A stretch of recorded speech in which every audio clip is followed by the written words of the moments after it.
Guys, we've gone an hour and 45 minutes without talking Browns. We do have to get our Browns topic in to wrap up today's show. It's brought to us by Monarch No wonder Money. It's been so much fun. Have you ever checked your bank account and wondered, where'd all my money go? Between dining out, online shopping, and entertainment, it's easy to lose track. That's where Monarch Money comes in. It's your personal CFO, giving you full visibility and control over your finances. Monarch Money isn't just a budgeting app. It's a complete financial command center where you can track your accounts, investments, and spendings in one place, so you stop just managing your money and start building wealth. Take control of your finances with Monarch Money. Use promo code LOCKEDONNFL at monarchmoney.com for 50% off your first year. That is monarchmoney.com/LOCKEDONNFL for half off your first year. All right, guys, I asked the question and I left it broad intentionally. Which member of the Browns organization is under the most pressure in 2025? We have three very different answers. And we're going to start with G, then go to Jason, and finish with J. So, G, which player, personnel, do you believe is under the most pressure for this upcoming season? Well, I'm going to go with young boy because this is one of the guys who people love. They always talk about his body pause. Big body guy. We feel like we got something. Cedric Tillman. Step into my office, my good man. I mean, do you want to get a second contract in this league? Do you want to set your peoples up? Because right now it's a perfect opportunity. Find one of the guys. I don't care if you gotta share the dorms with Kenny Pickett or ride in the minivan with Dylan Gabriel. Hey man, maybe you want to get with Shedeur Sanders, but y'all need to just drive slow, homie. Don't be doing too much.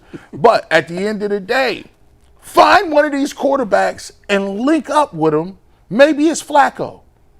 And just get your money off, bro. I was looking forward to you in camp. I didn't see you. I saw the undrafted free agent from Kent State getting his feet in bounds. Let me tell you something about this. Don't let these undrafted MAC dudes fool you. They will get in here and be like, how's this guy open all the time? How is he getting the ball all the time? Listen, you got Deontay Johnson, who started off behind the 8-ball, who was over there with the 4s and 5s because he didn't show up to minicamp, right? You're looking around, and it's Jerry Jeudy, and then it's Jamari Thrash. I don't know what Jamari Thrash looked like. Like, if he was outside of a helmet and he was walking down the street, I wouldn't know Jamari Thrash, right? You got a great opportunity. You're one of the bigger receivers that we got. You fit a role. I need you to stay healthy, and I need you to be out here acting like you want to get you another contract, bro, because what is it, year 4 or 5? This 4? We ain't seen it, dog. We ain't seen it. You had a concussion at the end of last year, and we didn't see you the last 6. You came out the first week and was hurt in camp.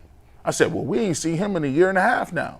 So I need you to do something, big dog. You got a nice number. Shout out to Bernie Kosar. I don't know how that number is still floating and circulating. How is disrespect for Bernie? That's why. That's crazy disrespect. It's wild that you got the 19 on out there and we ain't seen you, man. Bernie played through all kind of stuff. So we want to see what you got, man. Come on, man. There's a lot of different ways you could go with this. Certainly, I think you can make a case for who I can only assume Jay's going to pick. You know who I'm picking. Yeah, I know who you're picking. You know. And it's part of the reason I didn't, although I do believe in my guy, who was Dwan Jones, sort of for the same reasons that G was talking about, but the fact that, like, he's got a $70 million opportunity in front of him, minimum, this year. And if he can stay healthy, if he can keep his weight under control, if he can prove that he can handle left tackle, he can walk into the office with a year left on his deal and say, I want a new deal right now. And they would be hard-pressed not to give it to him. So this is a massive, massive year for Dwan Jones. Left tackle's been a huge concern for this team, and he can fill it. But he's got to stay healthy. He's got to stay on the field. He's got to keep his weight under control. If he can do all that, if he can secure the position, it doesn't matter who the quarterback is.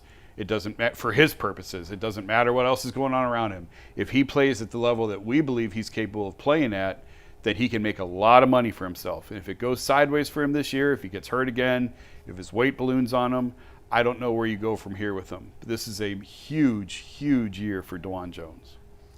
Yeah, we're very much aligned on our thinking because, to me, this wasn't even. This was one of the easiest questions Mike's ever asked us. This wasn't difficult at all. I came up with my answer in 0.1 seconds. But then I said, okay, well, I'll challenge myself, and if I go a different route, who would it be? And I went to Dwan Jones. Yeah. Because this is a young man that has the ability, we know, to be great. We've seen it. But he hasn't been able to do it consistently.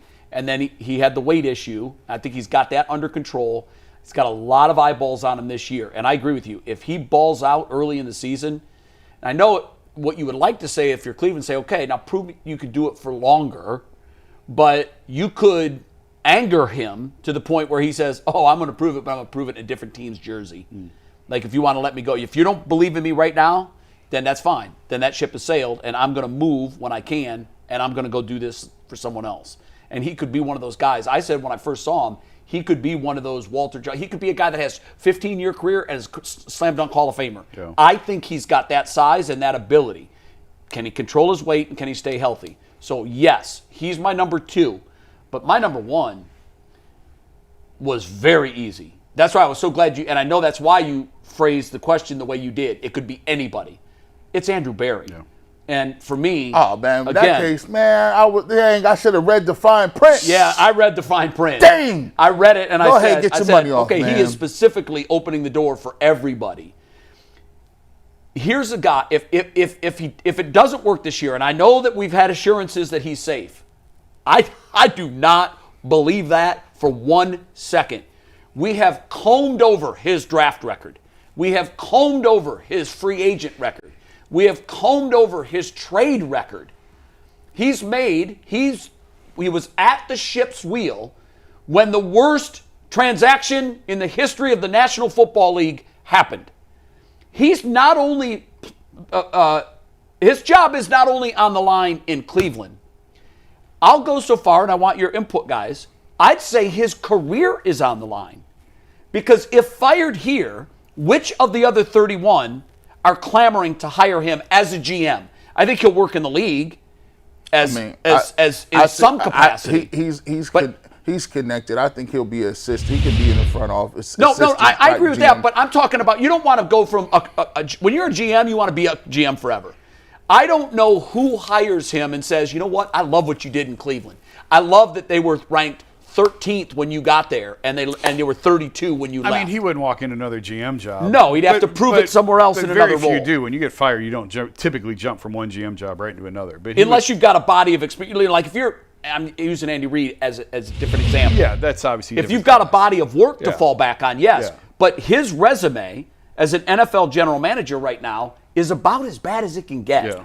I think actually he thought he was doing himself a service, but I think the fact that the Cleveland Browns do have another extra first-round pick next year actually puts more pressure on him. Sure. Because the first thing people are going to say is, if you come out here and you tank and you have a bad year, they're going to say, look, man.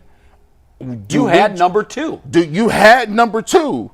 Now you got another high pick. Do we want to keep giving you high picks? Now, mind you, you had a top 10 pick. It's not in the league right now. Jed Wills. He's not. Listen, Greg Newsome is a number first-round pick. I mean, he's hanging on. He's hanging on. Hanging on. But my thing is, the people are going to ask, is he the guy that is going to choose your said franchise quarterback, Jason? Because guess what? He already. If they tank, that means he swung and missed on 2 quarterbacks this year. Yes. So why would I? Unless one of them shows promise. And unless one of them shows some sort of promise and they possible. take the man. But I just think, But all my- eyes are on him. my And thing, yeah. If it goes sideways this year, I don't care what assurances have been given to who. Mason Graham got played this year At some too. point, the natives will burn this thing down. And the problem is, Stefanski, whatever we say is, Stefanski in a little bit of different boat. He can always look and say, I got 2 trophies.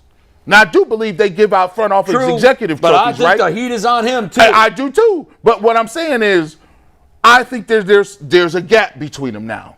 Yeah. Because Stefanski has put a little distance. He's and had says, some success. My distance is like this. I got 2 of them things. I think the front office give executive the year, and you haven't been on the short list, dog. But usually when they hand you the NFL Coach of the Year trophy, most people don't know this. There's an envelope taped to the bottom of it.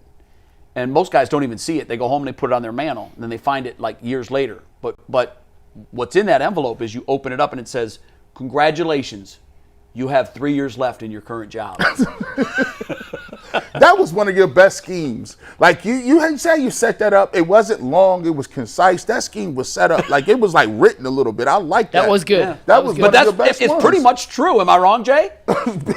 You win it, and years later, just a couple years later, you're on the out. unemployment And line. if it's basketball, you got 6 months left in the job. Yeah, not even. Jerry Glanville famously told an official once the NFL stands for not for long, Boy. making calls like that. And really, the NFL does stand for not for long. Yeah. I don't care what success you have as a coach. It's what have you done for me lately? And Yep. if Major League Baseball was the NFL, I don't know if I want to go this far. I'm going to go this far. Stephen it. Vogt would be on the hot seat. Yeah. Stephen Vogt would be on the hot seat if this was the NFL. I think it's fair. Yeah. I mean, you wouldn't fire him, but you'd be looking at him like, Yeah, maybe he'd he's have- not the guy.